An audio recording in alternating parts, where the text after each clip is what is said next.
Hi, my name is James from Hello London, and you're watching or listening to Mikey's Untitled Music Show.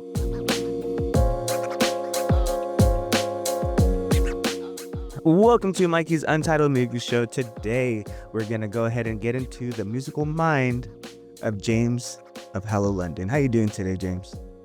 Doing good. How are you, Mikey? I'm good. Thank you so much. Thank you so much. Thank you so much for joining us. Really appreciate it. You're following me along my musical journey. Um, and yeah, bro, we're gonna get right into it. Can you tell us where we can find your music first, please?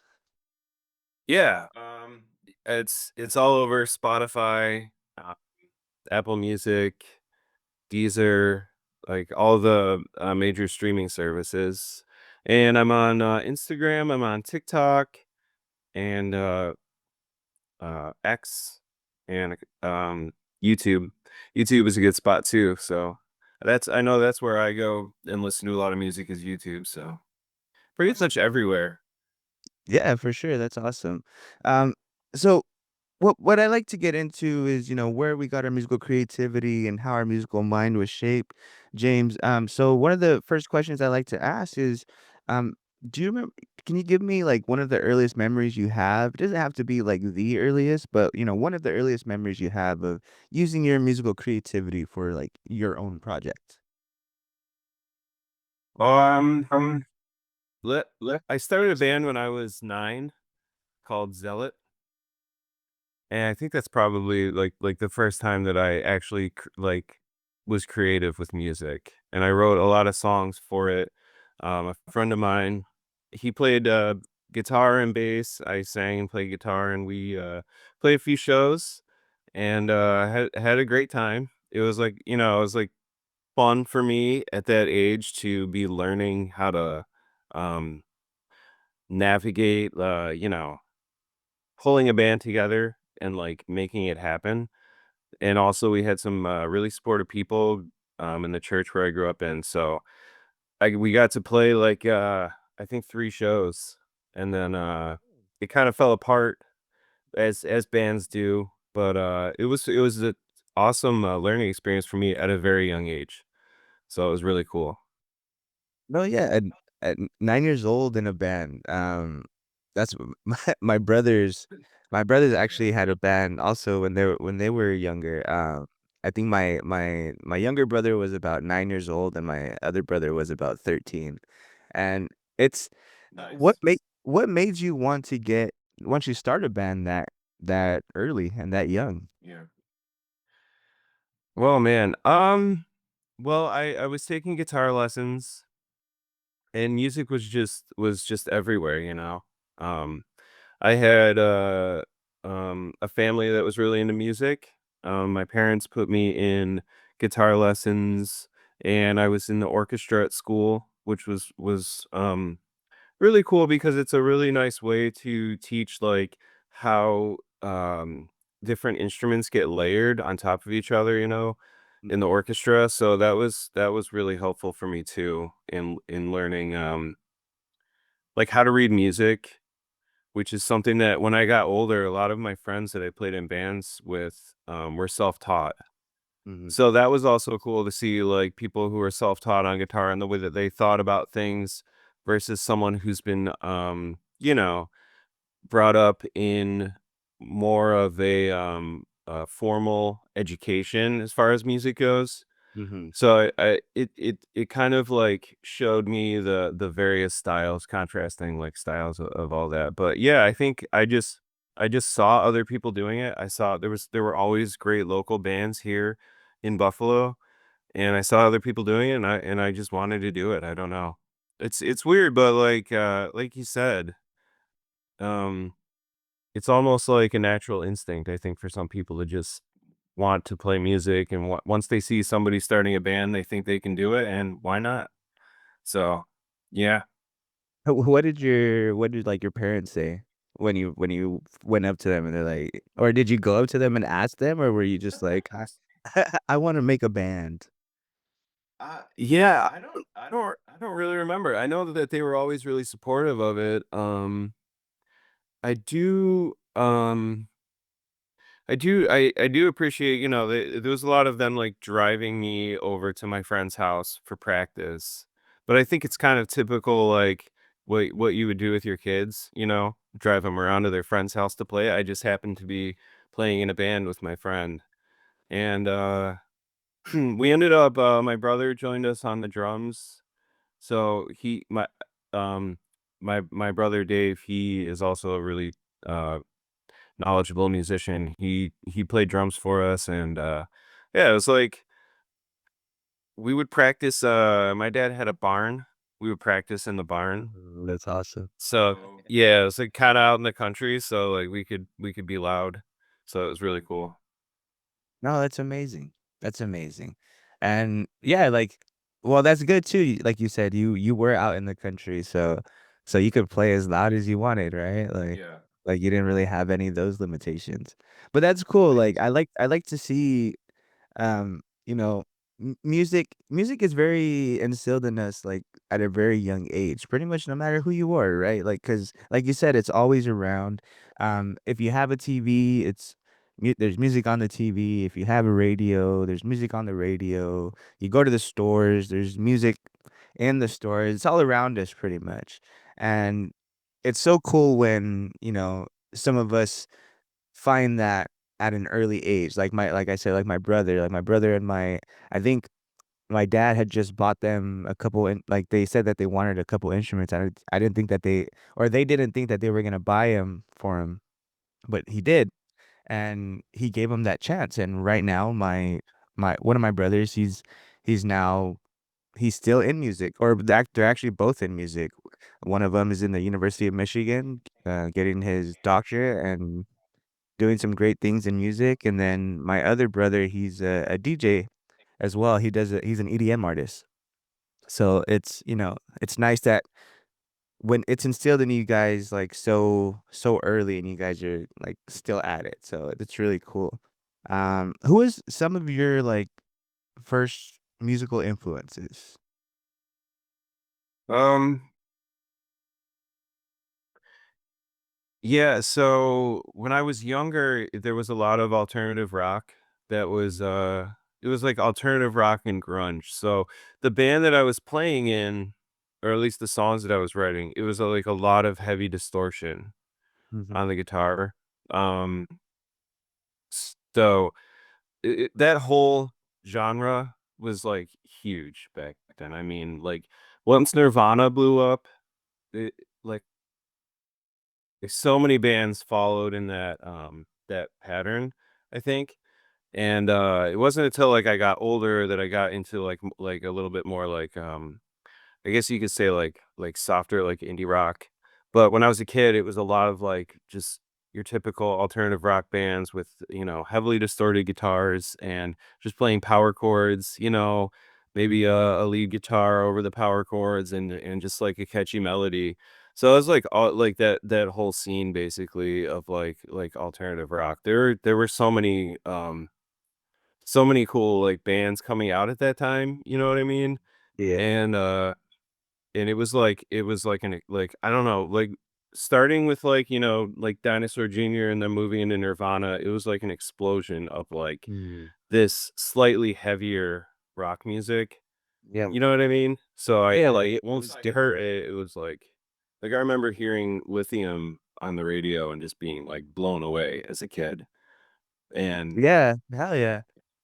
I remember listening to Sounds Like Teen Spirit for the first time and thinking like, "Oh, this isn't like." I just remember thinking, "Oh, this isn't like Metallica," because Metallica was kind of like the heavier rock band at the time before. I mean, I'm not sure where the timelines are between like where Nirvana and kind of like when the Black Album. I know the Black Album came out in about 1990. I think Nirvana was coming up around Mhm, that time. mhm, So yeah. you hear something like "Smells Like Teen Spirit" when it's on MTV or, like, when it's on the TV or whatever, and you're like, "Oh, shit, this is different." And he didn't really. I mean, we were kids, so, I mean, I didn't realize, like, what kind of impact that would have on music itself. Yeah, for sure. I don't it was weird because Nirvana took, like, that alternative rock, like, REM type music, and they made it heavy Yeah. for the time. So and it actually I like when I was a kid, I remember like that was like it felt heavy, Mhm. like you say, like Metallica is metal, but Nirvana somehow felt heavier to me when I was a kid. So this is Yeah, very funny that you bring that up. and it felt like, um like, when you were young or when I was young, my me and my uncles, like, we would headbang, right? Like, that was, like, the thing, like, when you're listening to Nice. rock, you headbang, you know? Yeah. I remember my uncle Yep. grabbing he was in 7th grade, he had bought himself another copy of the Black Album, and he's like, Yeah. Michael, come on, let's go listen to the Black Album. I got new speakers in the garage." So we went to the Nice. garage and we started listening to he just put on the CD and we were just, like, right there, like, That's freaking awesome. headbanging for, like, a good, like, freaking 10 minutes, and after I'm out of it, my neck is, like, hurting, but, yeah, like, you heard that, and it was more like, yeah, like, headbangers, whatever, but when you heard Nirvana and I remember hearing this with Soundgarden also, but, like, Yeah. Nirvana was that first, like like, you know what I mean? Like, it was Yeah. but like you said, like, it felt harder, but, like, it didn't have it wasn't as fast as, like, a Metallica song would be or, like, or like something like that, so yeah, bro, I remember when I first listened to Nirvana, that was just like a, "Oh, damn." Yeah. Yeah. Like, this is great music, and then, well, yeah, Soundgarden comes, and then even, like, bands like Hole, bro, Mhm. like, I remember I didn't know like, my wife loves that band, Yeah. and, like, bands like Garbage and stuff like that, but around that time, like, you just got bunch of these different bands that just kinda popped up, and you didn't kinda know where they fit, um, but it was really exciting. It was really exciting. I was really, um my parents were really young, so I kinda got, like, the top 40 of, like, the time, you know what I mean? So, when you first started, like, performing, and when you were, like, in your own band at that young age, were you guys writing your own music, or when did you start actually writing your own music? Uh, yeah, so we played exclusively, songs that I wrote, and then after a while, my brother started, like, writing songs with me, I think. So it was all original music, which is really interesting, Yeah. for me to like, just dive right in to playing my own music, I think I was the kinda kid where, like, if I wanted to learn a song, I would ask, my guitar teacher how to play it, and then he would show me, and then I think I just kind of built on that, so I remember writing songs, like, when I was really young, like 5, um, but I didn't play any instruments, so it was just basically writing poems with a melody. But, yeah, I always had melodies, um, like, I've always had melodies, it's just kinda something that, like, happens. I don't know why, but yeah. No, yeah, I was gonna ask, like, what do you think that was, like, since a young I mean, I know for me, I never asked for an instrument, you know? I asked one time, and I didn't get it, so I kinda got discouraged, you know what I mean? So I just never asked again, but I could have asked more, right? But I remember since I was a young kid, music has just been in my mind, like music's in my mind all the time. Even if it's, Yeah. like it's not it's sometimes it'll be, like, something that I kinda just, like, I'm thinking about and, like, making up, but I'm not gonna do anything with it, just because I don't know how to play anything.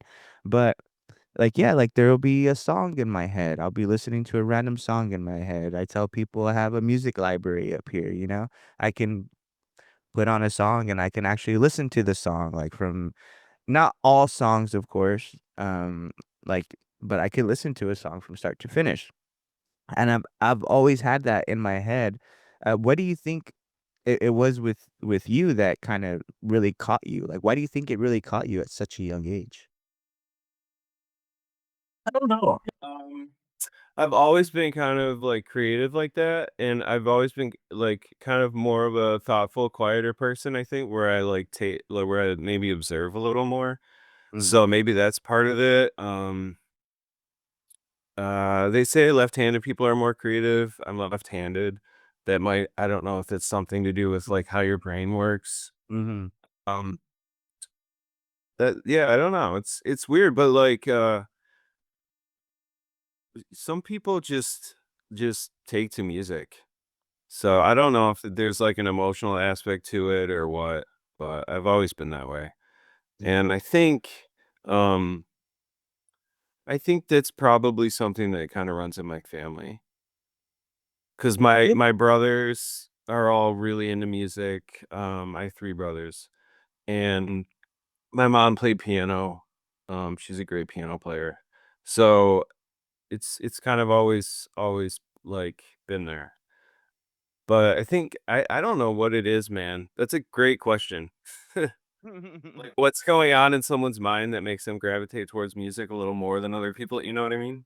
Yeah, yeah, like, what mystery is that? Like, or even if, or maybe it's just not a mystery. Like, this is something I kind of want to like explore also, like getting into the show as well. Like, I kind of want to talk to scholars, or see like what actually goes Yeah. up, like what actually, yeah, like goes on up there when we listen to music, either for the first time, or how it gradually just like catches us. I just think that's really interesting. When you started to or like, so you had your band when you were really young, you got out of the band. When was the first time you started, doing this solo project as Hello London? Oh, so I started Hello London, as I was getting back into music after a long time of being kind of out of the scene and not really like I hardly touched my guitar. It was like I didn't play a show for 10 years. Basically what happened was I got like, middle school, high school, college, I was kind of always doing something musically. Mm, Um And then, like, in my mid-20s, I think I might have, like, for lack of a better term, burnt out on it a little bit, mm, and I quit a band I was in, to take a job because they were, going on tour, and I was gonna end up on the schedule just didn't work. So, I ended up kind of playing a little bit here and there, but I didn't play a show for 10 years from probably t I think my last show I played, I was 23, maybe? Maybe 24, and I didn't play a show again until I joined a cover band. I think I was 33 when we played a show again, or when I played a show again. So it was, like, a long time of really, like, being out of it and away from it, and I had some people bugging me to play and just, "Hey, just come on out and jam, see how it goes," and, around that time, I was like, "Well, if I'm playing guitar again, I'll give it a shot again. I'll try writing again." So since I was writing and recording, I figured I'll put out some a song on through a DSP and get it out there. And so I just started Hello London that way. and you hadn't played for, you said, about 8 years. What Yeah. was that what was that first time getting back on stage like? Oh, I think it was so I was playing in a cover band and we played a lot of parties. So I Mm, think it was, if I remember correctly, it was a it was like a party in someone's backyard and they hired us, and I never really played in a cover band before. mhm, Um I'd always played in like original bands, always. So I'd always played in bands where like we would play 30 to 40-minute sets. And all of a sudden I was playing, 3-hour-long sets with breaks in between. mhm. So, it was like a totally different thing. Yeah. And when we did it, it was more of like, more of a party. It was a lot more relaxed, and it was like that was your whole day. Like, if you play if you go play a party in a cover band and you're playing for 4 hours, 3 or 4 hours, and you gotta be there and set up and tear down and everything like that is your whole that's pretty much your whole weekend right there. So, um, it was a learning experience. It was really, really weird. It was kinda surreal, like, all of a sudden I was doing something like, I was doing music again, but I wasn't jumping right back into, the scene that I was in. I was doing something, like, kind of out of my element. So, yeah, it was definitely, um, kind of an intense experience for me, and I learned a lot. Oh, yeah, I can imagine just being up there after a while, um, would give, would just yeah, it would be different, right? Um, Yeah. and so then you start this cut or you join this cover band. How long did it take you until you joined this cover band to actually start, like, yeah, like, why don't I just try this? Why don't I just try this back up again, and why not go for or why not, like, kinda build another band rather go solo? So I thought maybe I would start a band with this, and after a while, you know, life just kind of happened. My wife and I had a kid. He's 9 months old now. So I kind of knew. Yeah, thank you. So I kind of knew that we were gonna move in that direction, like going back to roughly when I started doing Hello London. So I figured, I might be able to turn it into a band or I might not. And basically how it worked out is that it's working better for me solo. I'm enjoying it. I like creating, I like recording. I've kind of got fallen in love with the process of recording music. So I'm just gonna keep rolling as it is right now. And I think, it's just something that like when you get older and you're like I'm 37, so I I'm at a point in my life right now where I am where I think working, doing this solo works a little better. Oh, yeah, and I would say the same thing with this podcast. I had a I had, like, a movie review podcast with a couple buddies of mine, Yeah.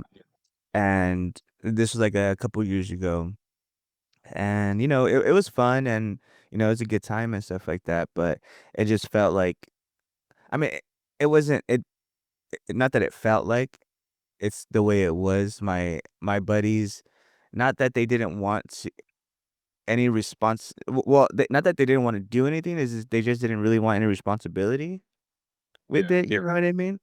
Yeah. And I just realized that I can do it a lot faster and a lot easier if I just do it myself, and I don't have to really wait for anybody else, you know?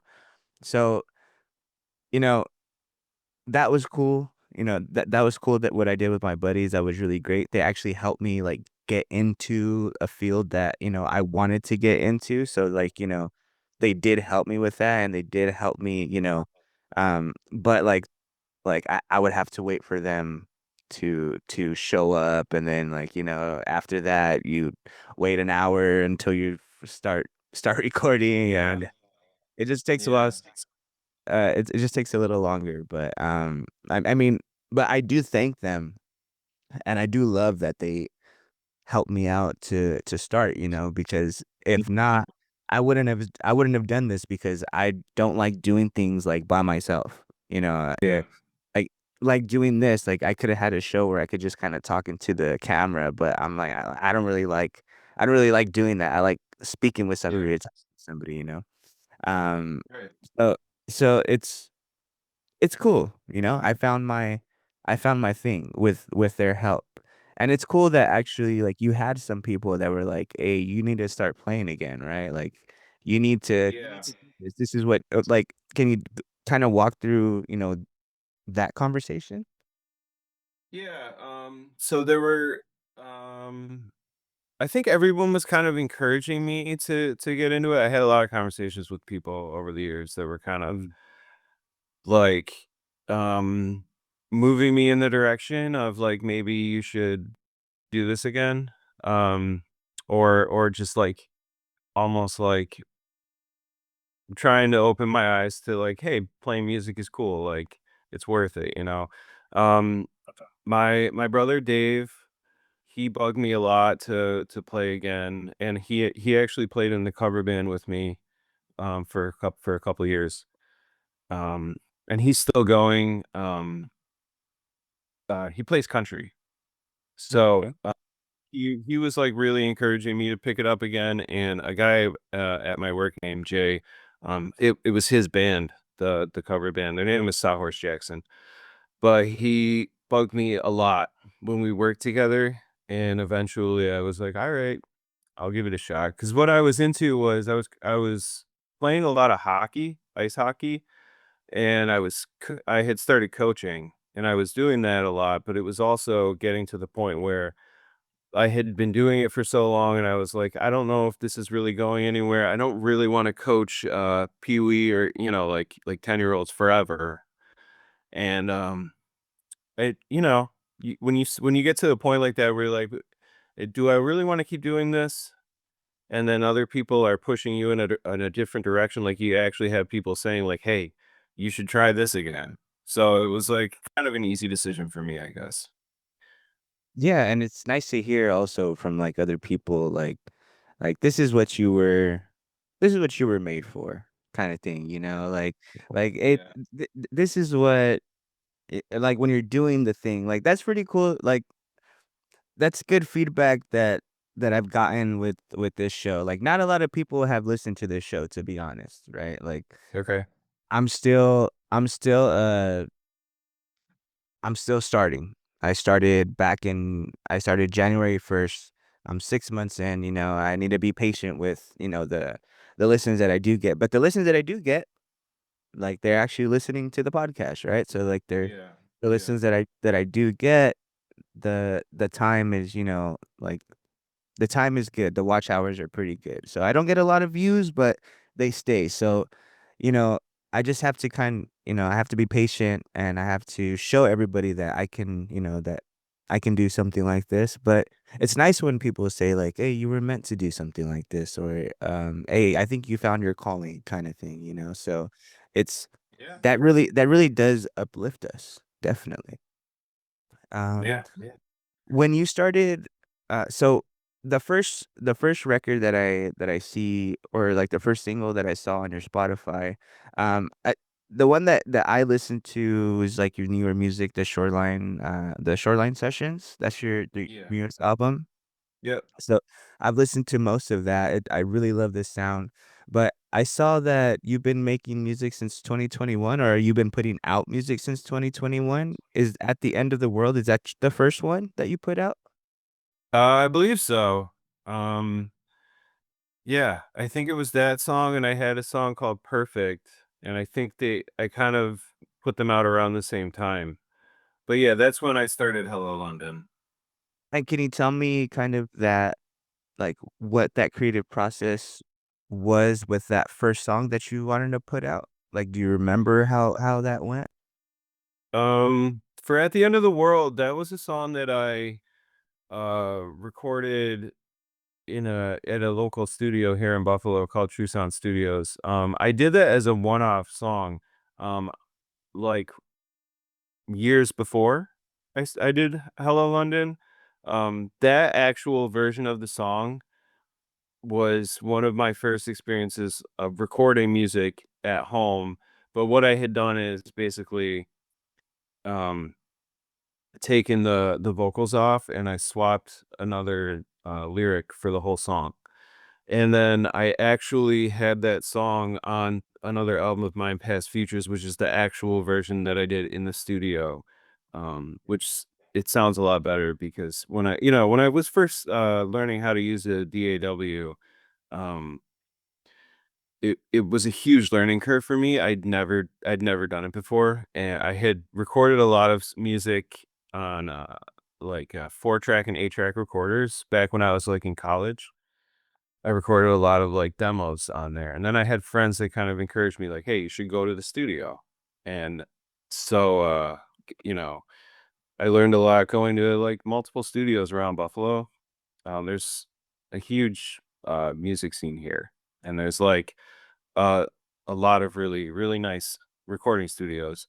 So, I mean, as there are, I think pretty much everywhere, but I was able to get a taste for that, and then I always kind of wanted to learn as much as I could about the whole process, like, um, I kind of knew, um, how to play guitar and how to sing a little bit, and I played drums in a few bands too, and I learned how to play bass because I played bass in the orchestra when I was a kid, but I kind of wanted to get more into like all different aspects of the production that happens when a band, makes their image and like puts it out and markets it.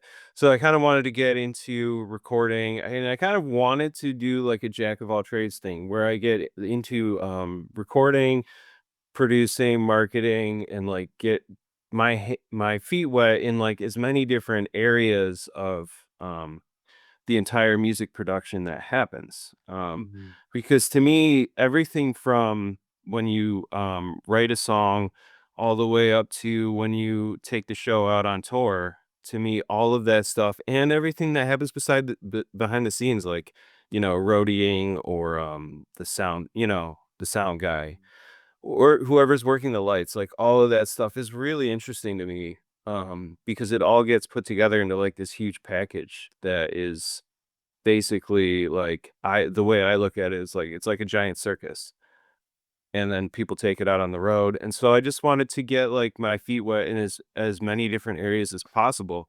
So, when you're, um, in a situation where you're kind of working by yourself and, um it's like I said, I was playing in the cover band, which taught me a lot about like, just set up, tear down, and because when you play in a punk band and you show up and you play at a venue, and they've got the lights and they've got the soundboard, and you just plug in and play, basically, set up your amp and play. Mhm. That's one experience, but playing in a cover band, I was able to learn like they brought their own soundboard, they brought their own monitors, their own speakers, their own lights, everything. And so it was, like, super cool for me to see them doing all of that and learn, like, everything that goes into it, or at least see it, be a part of it. And so I think, like, that mindset I brought that into Hello London, where I was like, "I really wanna be able to learn as much as I can."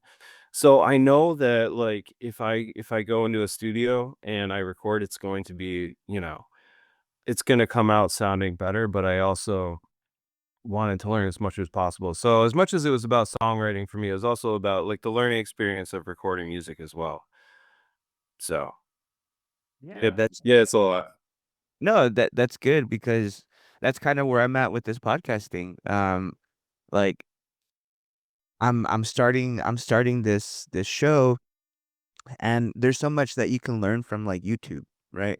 Um, Yeah. but so like what I'm doing right now is I'm trying to like I've learned a lot from YouTube, like YouTube University. They say I've learned a lot. I learned how to actually like start the podcast and what equip like pretty much the equipment that you need to start out with, and how to set up and things like that. But I want to go. I'm going to City College or the City College here in San Diego to learn about production and not just about audio production, but what it takes, Mhm. like yeah, like what it takes to edit, what it takes to do video production, what it takes to audio production, outdoor production, things like that. Because I want to start bringing this out into the world, and Yeah. you know once you're out there though, it's a little tougher when it comes to the production, right? Like when it comes to lights and like the setting and like where you're at, the wind outside, like things like that. And I really don't know about any of that stuff. So I'm trying to like put myself into that production like mindset, and I'm trying to learn everything that I can and trying to get my fingers into it. Whenever they ask like, "Oh, do you want to learn how to do this?" I'm like, "Yeah, hell yeah, like let me I don't know how to do that yet, so let me learn." So that's good though. It's good that you have a mindset where you need to go into this well-rounded, or like, you need to go in with a learning attitude rather than just kind of like I already know everything, right?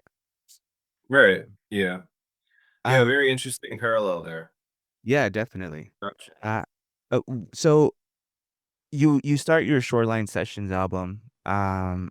What's what's kind of is was there d is has there been a different approach to kind of, like, every album that you make? Or, um, I mean well, yeah, is there a different approach? Or, is there kind of, like, this like, how did you start this first album? Or how did I start the Shoreline Sessions? Yeah, sorry. How Yeah. did you start the Shoreline Sessions? Okay, so it's kind of interesting because, I had the idea of doing, the full band album, and then accompanying the full band album with acoustic versions because when I do play live now, I play solo acoustic. Mm, So, because, show opportunities come up and I still like to play out. I don't want to stop doing that. So I've continued on with that, just playing solo acoustic. And when I put out an EP called Patterns, I think 2022. mm, It's 2020. It might have been 2023. And on that EP, I did four songs that were full band, and then I just recorded them again as acoustic, like stripped down versions, mm, and I put them out all together on an EP. So for the Shoreline Sessions, basically, I was gonna do my previous album, The Changing Tide, which came out in 2024. I was gonna do basically that album, but acoustic versions. But what ended up happening was for social media, I did um video like acoustic videos of the songs. So I had acoustic versions. I recorded them and I edited them and I added everything else. So those are the versions that are on the Shoreline Sessions, are the like social media versions. And I just basically spruced them up a little bit. And then I added two new songs because I had a song that was supposed to be a collaboration and it ended up not working out, so I decided to finish it on my own and I included that. That's the first track. Then the second track was a song that I wrote really quick and I kind of liked how it turned out, so I decided to put that one on there as well. So, and also to give people something, a reason to stop by and check out the record besides these are different versions, you know. So that's how that happened. It was pretty quick and it was pretty easy to like get it done with that, approach, you know what I mean? yeah, and is that how you usually well, when you first start writing a song, do you start with the music first usually, or is it, or the lyrics, or is it like a combination of both? Um, when I, write music, it sometimes I have, like, a chorus that'll come to me, and I'll sing it into my phone, like, into my notes, and then I'll have it there, and then I'll be adding, like, a bridge and a verse, and then get, like, the whole idea out, and then I'll write the lyrics. I'll have the chords, I'll figure out the chords, like, what they're supposed to be, and then I'll have the lyrics, and then I will basically have, like, a song map for the entire song, and then, um, I will lay down an acoustic scratch track that's like a map of the song so that I can then go in and do my drums, bass, guitars, and then in between all of that, there's usually editing of the lyrics. So I usually go back and, finish the lyrics to, like, because usually the lyrics that I write down, the first version of it is just basically, like, almost like scratch lyrics, like, just to have the map of the song laid out and to have some lyrics done. Um, but there have been times where I had songs that start with a guitar riff, but it kind of follows the same idea where, like, I have a guitar riff and it leads into lyrics for like the verse or the chorus. One of those comes first, so it's usually like a riff or a melody that I just basically build on and and make a map and then record the song, see how it turns out. That's awesome. That's cool. Yeah, Yeah, it's cool, like, everybody has their own way, right? The I it's always wonder that, like, what are the other, like, when you ask that question, like, what do other artists say, like? Yeah, so usually I mean, it's different, like, everybody's different. Sometimes, some artists will start with their music. some artists will already like you said, kind of already have like kind of like a chorus in their mind, or have some kind of hook that's been in their mind like all day. And so they use a lot of artists that or not a lot, but maybe like half of them like kind of use their notes also. Yeah. That kind of way, or they're like kind of record they'll catch something and they'll need to put it down somewhere, so they'll record it. Some artists will yeah, start with the lyrics first. Um, but it's kind of like it's been like I would say like 33% lyrics, 33% music, and 33% kind of like a combination. I would say maybe a little more of the combination. They like where, they'll have like like they'll have a music, like a little melody in their mind, and then they'll come up with a line, and then, or like they'll have this song that's been on paper for like a few months, and they finally find a little hook for it or something like that. So it's different. Yeah. Everybody is like very different. But I would say, Yeah. yeah, it's even. I would say it's about even in like the different in the ways that they start their music. Gotcha. Yeah, that's really interesting. Yeah, yeah, and that's why I do this, right? Like, it's because for me, when I if I interview somebody, or if I hear where kind of like where it comes from, I'm more inclined to want to listen to it, you know? And if I hear a story that from somebody else that I like, I'm more inclined to be like, "Oh, okay, like, let's go see what they got," kind of thing, right? And then also Yeah. it kind of makes me feel like I was part not I was part of the process, but like I kind of have like like listening to your story, there's something that I have, or that I know, that not everybody else knows. So it Yeah. kind of like brings a connection to the music as well. So I'm trying to Yeah. connect people with their music, and I'm trying to give artists a chance to kind of like give their ideas, and kind of like show their artistry for other bands and other artists also that may not you know, may not know if this is what they want to do, and a lot of people, a lot of artists, like they look at these big artists, and, and these headliners and all of these people, and a lot of like me, I look at like a Joe Rogan, and I look at like a Theo Vaughn, I look at those kinds of people, or like anybody in the podcast world that's on top, and I'm like, fuck, like I'm not gonna be like that. But what they did is they worked for it, right? Everybody at the top, everybody, even who has a following, they've worked for that following, right? And they've gone through experiences, and they got to where they got because they worked for it. So that's really like what it is about. It's are you putting in the work for it? And um so like I really enjoy seeing, everybody's creativity, and finding everybody's story, because maybe it'll help somebody out in the future. And that's pretty much why I'm here, is because I want to help. I want to help the artists. I want to spread the music, and I want to, kind of, like I said, like show your artistry and show your creative process, and Yeah. you can people can learn a lot from people with their music. So that's why I'm doing this. And I love music, Yeah. man.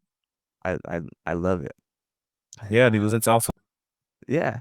Thank you. Thank you. But one of the last questions I do like to ask, um, is what has been the ultimate purpose that music has played in your life? Oh man, quite the philosophical question. The ultimate purpose. Yeah, probably just connection. Probably just it's cool for you to connect with you. I don't know exactly. I mean, there's a value to it, but obviously like music isn't you know, building the infrastructure or saving, medically saving lives. But I think there's an element of connecting on a spiritual level that music brings people, connecting both with themselves and like getting in touch with like a higher self, like a more emotionally connected self and a less animalistic version of yourself. I think that music can um be kind of a conduit into like a higher realm, so to speak.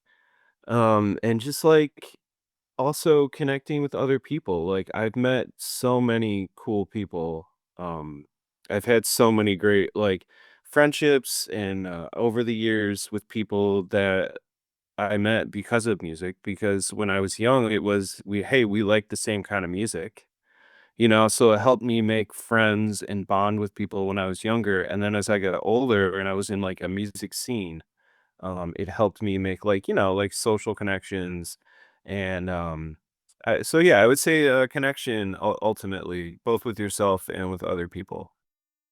Yeah, that's awesome. And that's that's pretty much what I'm trying to do here. Connect Yeah. the artist with the listener.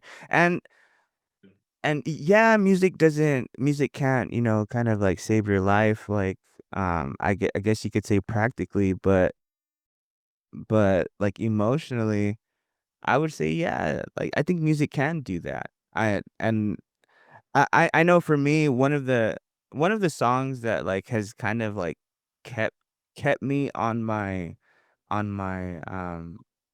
kept me moving forward, kept me on my path Mhm. moving forward is, High Hopes from Panic at the Disco. I don't know if you ever Okay, listened yeah. to that song, Oh, yeah. I hear it all the time.